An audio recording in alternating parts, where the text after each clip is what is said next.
This clip is brought to you by SaveWithConrad.com.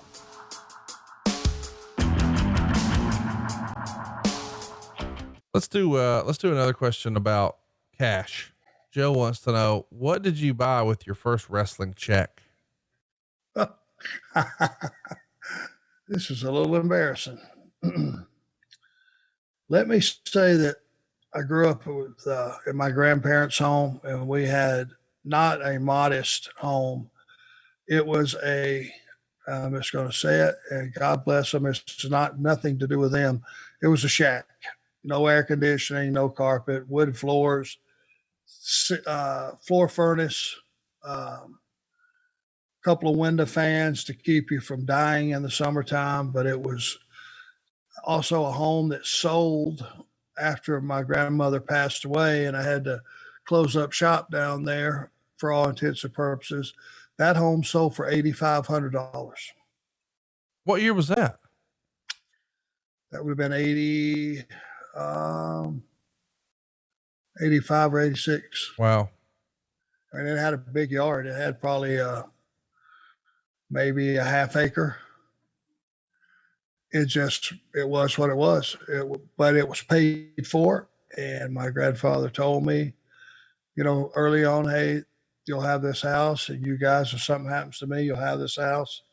Nobody can take it. It's paid for, da-da-da-da-da.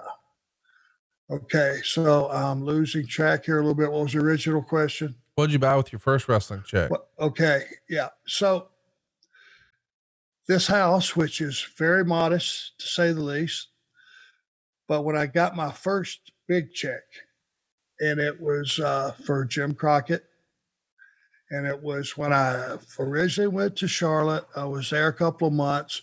They sent Ole and myself back down to Atlanta, and we worked a program with Manny and Thunderbolt Patterson, if you recall those days. And we worked like Ohio, Michigan, West Virginia. That was a territory at one time. So Ole and I were working down there, and I got my first check, and not so good.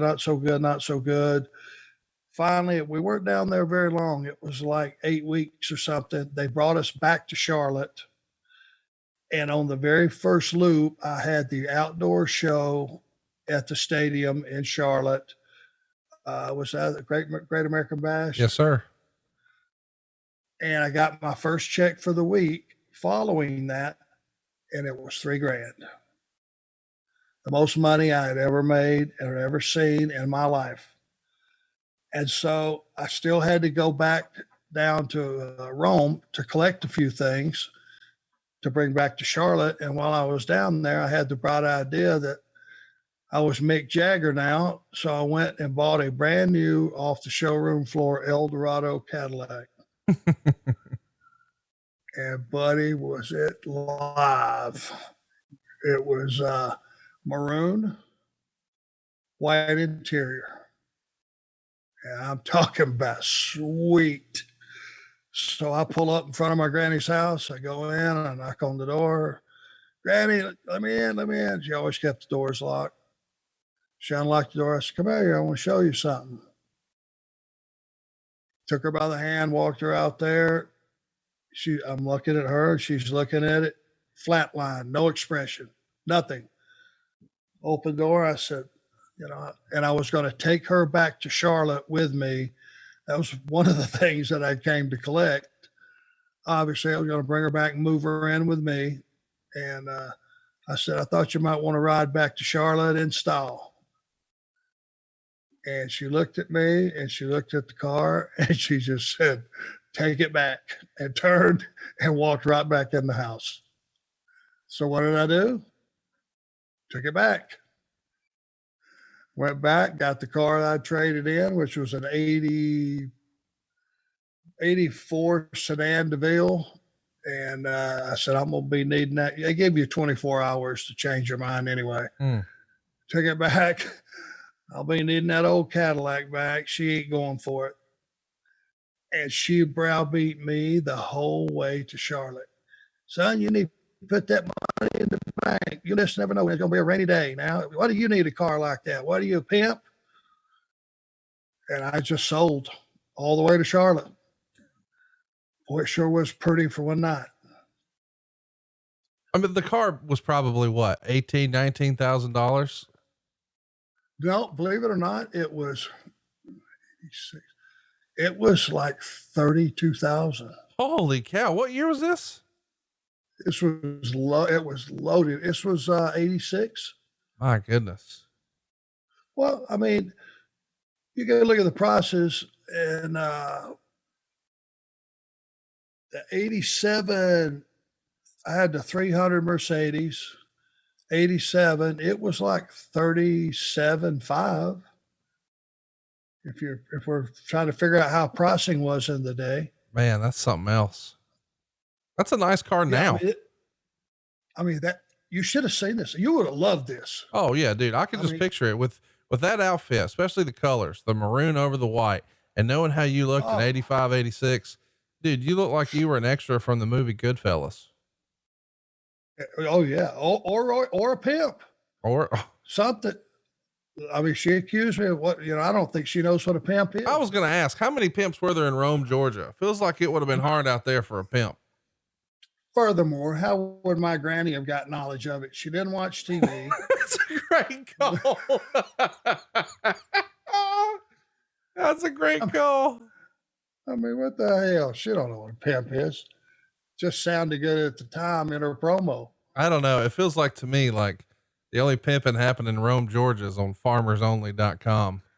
I just, can't imagine there's a big downtown scene in Rome, Georgia with hookers at the point.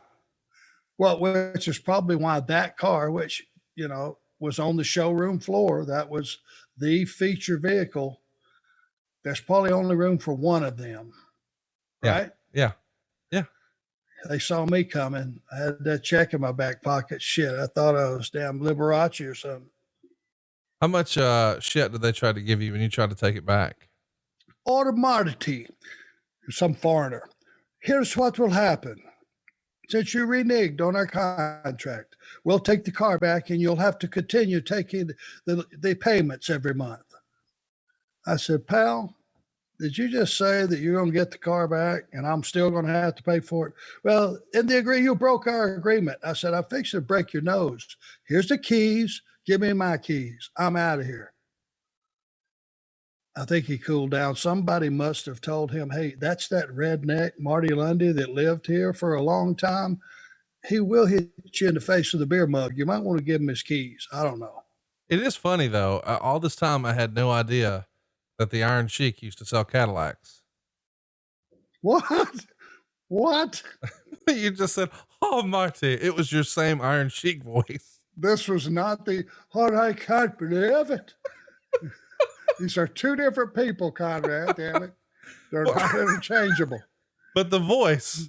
What do you mean? Chip shot. Oh, God. I could do Sheik all day. He's awesome. Well, feel free to answer any of these questions in the Sheik voice. It's over for me. Okay. Something over for you. Seth Robinson wants to know, why does Daniel Tosh hate you and when are you going to make him pay? Oh, that stick man, Daniel Tosh. He wants to talk about the Sheik or Arn Anderson. They canceled his show. He's a jabroni at best. Oh, God. So good.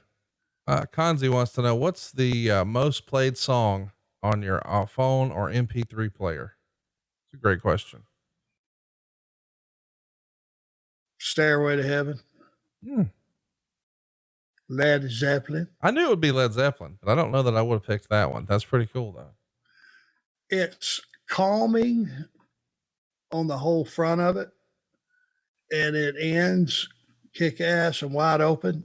So if that's the thing you're going to listen to, I'll put it on like 5 minutes before I'm going to go to the gym on the ride there, so that last minute is just kicking ass. It gets your blood boiling before you walk in and work out.